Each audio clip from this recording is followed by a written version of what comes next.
Your Excellency, going back to the cost of living, Kenya National Bureau of Statistics says inflation rate is now at 9.5, at least by November last year.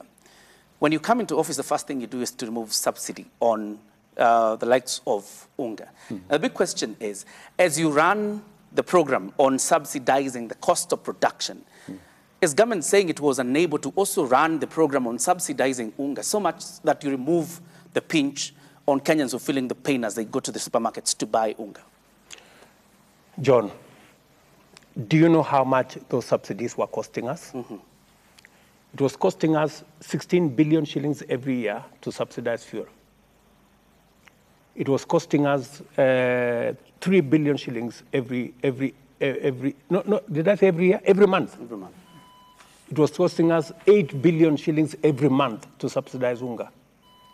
It was costing us 3 billion shillings to subsidize electricity. A total of 26 billion shillings every month. The decision to subsidize unga, fuel, and electricity was not an economic decision. It was a political decision. It was meant to placate Kenyans to vote in a certain way. Unfortunately, Kenyans did not buy it because they did not feel it. They looked for this unga of 100 shillings, they did not find. They waited for the price of things to come down, it did not come down, right? Because it was a political decision. So, did you, John, expect me seriously to be elected president? And I know what is right, to continue to do what is wrong. Because what would that do? In a year, we were going to spend 300 billion shillings on subsidy that benefits nobody. You know, it would have been the most reckless thing to do. But just to respond to your issue of inflation, yes. In October, inflation went actually not 9.5, it went to 9.6, right? But because of the interventions we have made, inflation is now at 9.1. It's on its way down because we are making the right decisions. It will not be sorted out in a week or two or 1 month. You know, we got ourselves here because of 3 years of making the wrong decisions. But I am promising the country that within the next 1 year, we will have pulled the country from here. We will have set ourselves on the trajectory of making sure that we never again buy unga at 240, you know. Thankfully, we have put the brakes on the continued increase of prices of unga and all the other food products. At least unga now is averaging around 190 shillings from 230. The price of cooking oil has come down. So we are beginning to see the journey to sanity.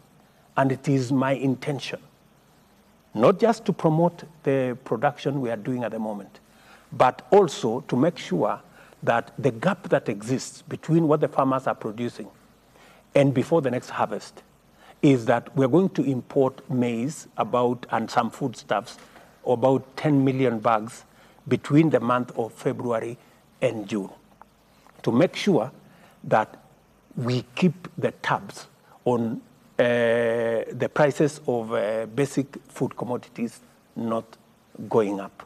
We are also working full steam. And you saw me yesterday in Galana. Many people believe Galana was a wrong thing or it failed. Galana did not fail. It was made to fail, right? And I want to promise you, John and your team here and Kenyans, speaking to them directly, that we are going to make Galana work. And it's going to work beginning this February. We are going to plant maize in the first 10,000 acres. And we already have the mechanism to do it. In another 8 months, we are going to do the next 10,000 acres. And in the next 2 months, 3 months, I will be in Galana to launch the construction of the dam that will make it possible for us to do the next 300,000 acres. It is possible for us to produce 10 million bags from Galana to seal the gap that we are currently going to import. just by making sure that it works. And for your information, it is going to work. And just to show you that Galana Kulalu was sabotaged, go to the Ministry of Lands.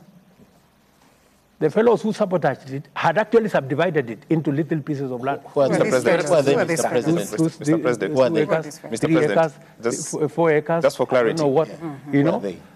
Just for clarity. Let me ask you, do you know who was running the government of Kenya? Yeah. Yes. So why are you asking the obvious?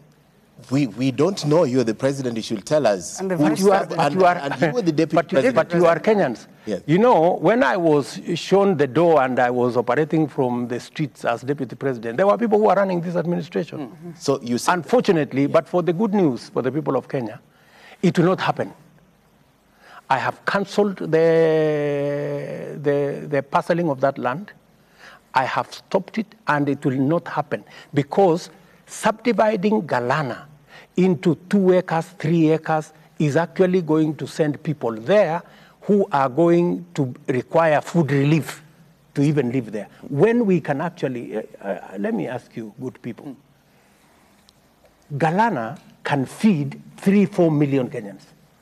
Why do you want to go and settle 10,000 people?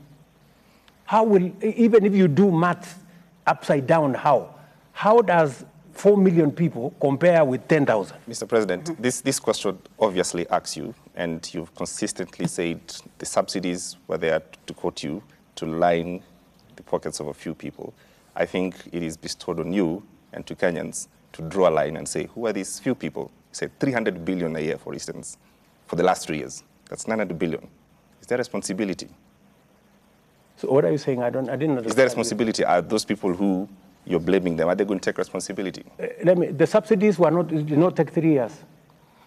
The subsidies were introduced. The Unga one was introduced for 1 month. It failed miserably.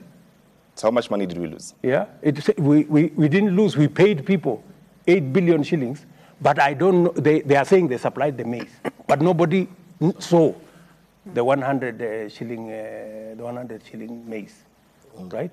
If you ask Kenya Power, they are supposed to have been paid 26 billion. I asked the MD of Kenya Power, so how much money were you paid? Apart from the money that Treasury gave, which is 4 billion shillings, and it was given in July. No other money was given to them. So what did Kenya Power do? It just went into debt, more debt. So you are financing a subsidy using debt. What kind of logic is that? Mr. President, that is injustice, that is impunity, that is corruption. What then will your government do to make sure that they get to the bottom of this? Or do we just let it go? Let me tell you, because nobody, like for example, the Unga subsidy. When I came into office, I said, we have to audit. You know, I think already 4 billion shillings had been paid. I said, before we pay the next 4 billion, we have to audit. So you're telling us you supplied this maize. Who to? Where was it supplied? You know, that's number one. Number two, when I asked Kenya Power whether they were paid this 26 billion, nobody paid them. So what did they do? They didn't charge the customers, so they went into more debt.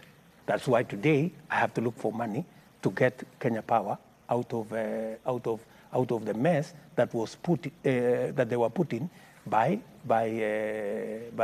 subsidies. So these are political decisions that are made for political expediency. You know, I am not here to make political decisions because we cannot get Kenya where we all want. We have to make some of the difficult decisions. Many people are wondering, why did I cancel the subsidies? It looks nice to talk about subsidies, but you know, you have to interrogate. Is it correct? It could be popular, but is it right?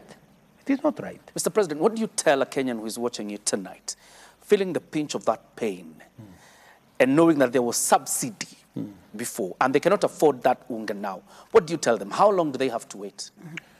My good friend, even with the subsidy, how many Kenyans got the 100 shilling unga? How many? You know, nothing really changed for millions of Kenyans. So it is not correct for